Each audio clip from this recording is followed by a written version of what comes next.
بسم اللہ الرحمن الرحیم۔ آج کی اس ویڈیو میں ہم یہی مبارک موضوع سے ڈسکس کریں گے، لہذا آپ سے گزارش ہے کہ ویڈیو کو آخر تک لازمی سنیے گا۔ مسلمانوں کے لیے حرمین شریف کی زیارت کے لیے گھر سے نکلنا ایک مقدس سفر کی حیثیت رکھتا ہے، اور خاص طور پر حج کے موقع پر دنیا کے کونے کونے سے اہل مکہ مکرمہ اور مسجد نبوی صلی اللہ تعالیٰ علیہ وسلم کی زیارت اور ادائیگی حج کے لیے آتے ہیں۔ لیکن آپ جانتے ہیں کہ کعبۃ اللہ کو شب روز زائرین کے لیے کھولے رکھنے میں کیا حکمت پوشیدہ ہے، اور مسجد نبوی کو آج سے 10 سال پہلے تک رات کے ایک خصوصی وقت میں کیوں بند کر دیا جاتا تھا۔ موضوع جہاد روایت کے مطابق ایک دفعہ جب دنیا کے مختلف کونوں سے چند علماء کرام حرم شریف میں موجودہ کسی موضوع پر گفتگو تھے کہ عربی نے ان سے سوال کرتے ہوئے پوچھا، کیا آپ میں سے کوئی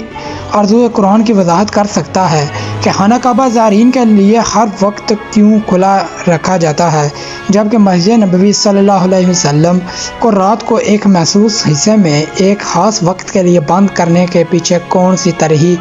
عوامل اور حکمت پوشیدہ ہے؟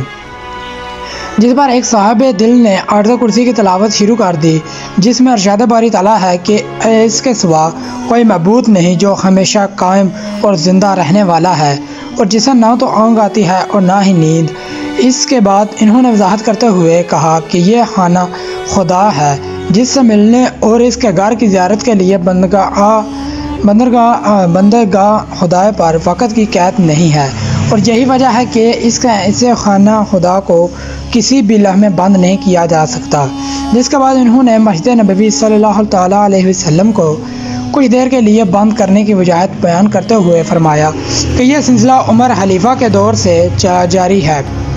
جب انہوں نے ایک خاندان کے کچھ لوگوں کو یہ فرض سونپا تھا کہ وہ پچھلی رات اور تہجد کے نماز سے قبل حرم نبوی مسجد نبوی صلی اللہ تعالیٰ علیہ وسلم کی صفائی کریں، اور اس کام میں ایک خواجہ سرابی ان کے معاون ہوا کرتے تھے۔ اگرچہ وقت کے ساتھ ساتھ اور خاص طور پر عہدہ بنو عباس میں سے اس میں کچھ تبدیلیاں بھی کی گئی، لیکن یہ خوش نصیب لوگ آج بھی اس مقدس فرض کو انجام دینے میں نہ صرف سعودی حکومت کی طرف سے پوری طرح بااختیار ہیں، بلکہ ایک تسلسل سے انجام بھی دے رہے ہیں۔ جب مسجد نبوی صلی اللہ تعالیٰ علیہ وسلم کی خدمت کا منصب اللہ تعالیٰ کی طرف سے ترک خلافت عثمانیہ کو ملا، تو اس کے بعد انسان نیک مقدر میں اسے ہر ایک کو آگاہ جی کا خطاب دے دیا گیا، جو کہ دراصل ترکی زبان کا لفظ ہے، جس کے معنی ہے معزز اور قابل احترام۔ حرم نبوی یعنی مسجد نبوی صلی اللہ تعالیٰ علیہ وسلم کی تاریخ کے اوراق کو اگر پڑھا جائے تو یہ بات سامنے آتی ہے کہ ان کے آگاہ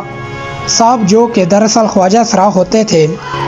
کی تعداد عام طور پر ساعت تک ہوتی، اور یہ صاحب صفا کے مقام پر دربار اقداس کی طرف رخ کرتے ہوئے ایک صاف کے اندر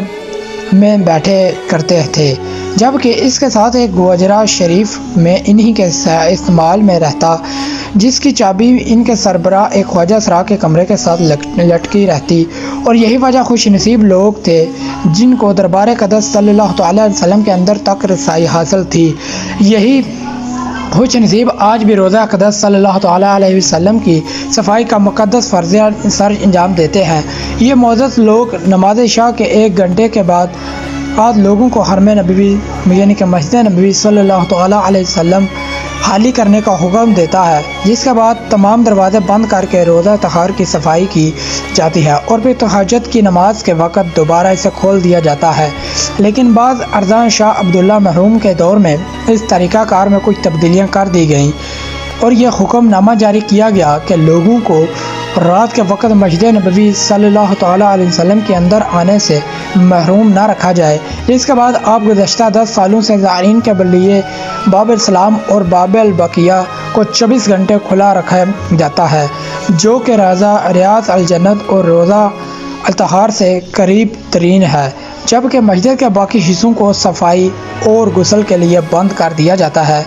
اور پھر اذان تہجد کے وقت دوبارہ کھول دیا جاتا ہے۔ آپ یقیناً یہ جان کر حیران ہوں گے کہ اس وقت دنیا میں صرف 4 خوش نصیب اسے ہیں جن کو روزہ رسول صلی اللہ تعالیٰ علیہ وسلم تک رسائی اور صفائی کا منصب حاصل ہے۔ اگرچہ ان کی کل تعداد 7 تھی، جن میں سے 3 اہم ترین شخصیات انتقال فرما چکے ہیں اور باقی 4 حضرات بھی عمر کے اس کا مقام پر ہیں جہاں کسی بھی وقت اللہ تعالیٰ کی طرف سے بلاوا کی توقع رکھی جا سکتی ہے۔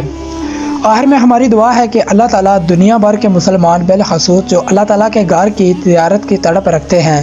اور رسول اللہ صلی اللہ تعالیٰ علیہ وسلم پر حاضری دینا چاہتے ہیں، ان کو بار بار یہ شرف نصیب فرمائے، آمین ثم آمین۔ ہماری آج کی اس ویڈیو کا اہتمام ہوتا ہے، کمنٹ میں آمین لکھیں اور آپ بھی اس دعا کا حصہ بنیں، اور اس ویڈیو کو جتنا ہو سکے سوشل میڈیا پر اپنے پیاروں کے ساتھ شیئر کیجیے اور اپنے دوستوں اور تمام لوگوں کا بہت خیال رکھیے گا۔ اللہ حافظ۔